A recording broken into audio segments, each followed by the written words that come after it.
For the first time in many years, there are real grounds for cautious optimism, and the year 2026 could bring Ukraine a just and lasting peace. This is what the Telegraph columnist Hamish de Breton-Gordon writes.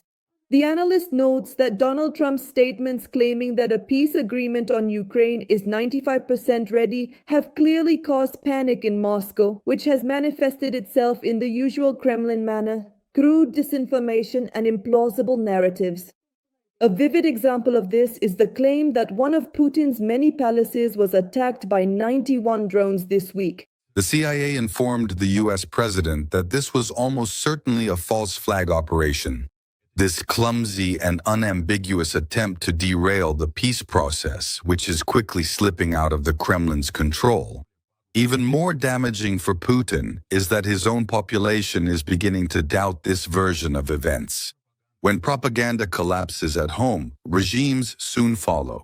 The analyst notes that, at the same time, Putin understands that his only remaining leverage is to drive a wedge between Trump and Zelensky. However, today, Trump is noticeably less susceptible to Kremlin manipulation than he was just a few weeks ago. And this is leading the White House toward a peace that, although not ideal for Ukraine, is much worse for Moscow. As the commentator emphasizes, it is extremely important that the security guarantees from the US and NATO essentially amount to NATO protection. Even more alarming for the Kremlin is Trump's open discussion of the presence of Western troops on Ukrainian territory. This is the worst-case scenario for Putin. No amount of manipulation, even at the height of the Kremlin's propaganda machine, could disguise such an outcome as anything other than a defeat.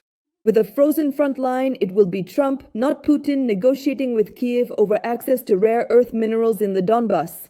If you add to this the growing likelihood of reparations as well as the possible seizure of frozen Russian assets, the Russian economy appears even more unstable, the analyst notes. The CIA has deprived the president of ability to see through the Kremlin deception. Trump has Putin in a stranglehold. Concerns about nuclear escalation persist. However, the usual nuclear threats from the Kremlin have virtually disappeared in recent weeks. And that's no coincidence. Moscow understands that this no longer scares European leaders, the analyst emphasizes. As Politico wrote, the odds of the war ending on Trump's terms are 4-1. Vladimir Putin simply couldn't do it.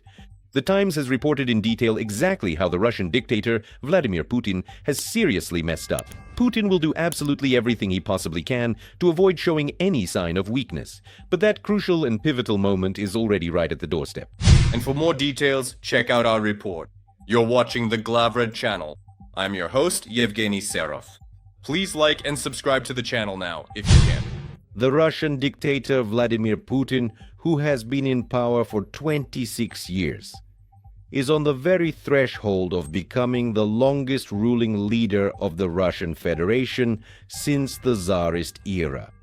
Nevertheless, on January 12th, it will be 1,418 days that Russia has been unsuccessfully trying to defeat Ukraine. The Great Patriotic War, which was the Eastern Front of World War II, lasted just as long, according to the Times. According to the journalists, for President Vladimir Putin, the notably low effectiveness of the Russian army serves as an unpleasant and uncomfortable reminder that his military machine is not nearly as well oiled or efficient as his own military officials would have him believe. That is precisely why he will do everything in his power not to show any sign of weakness.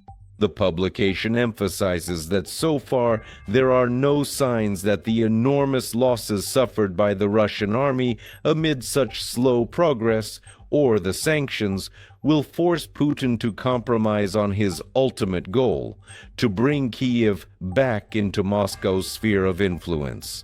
As reported by Glavred, Doctor of Economics and Professor Igor Lipsitz stated that the Russian dictator and war criminal Vladimir Putin is already fully aware that the Russian economy, in its current state, cannot withstand a prolonged and drawn-out war. He is concerned and fears a repeat of the USSR's collapse scenario. That is precisely why he is currently demonstrating a willingness to negotiate an end to the ongoing war, but only on his own specific terms. Polish Prime Minister Donald Tusk stated that peace in Ukraine could potentially be achieved within just a few weeks, but he also added that Ukraine would have to make compromises regarding important territorial issues. At the same time, Ukrainian President Volodymyr Zelensky stated that Ukraine as a state would not be able to win the war against Russia without further support from the United States itself, specifically from their President Donald Trump, emphasizing the critical importance of this assistance.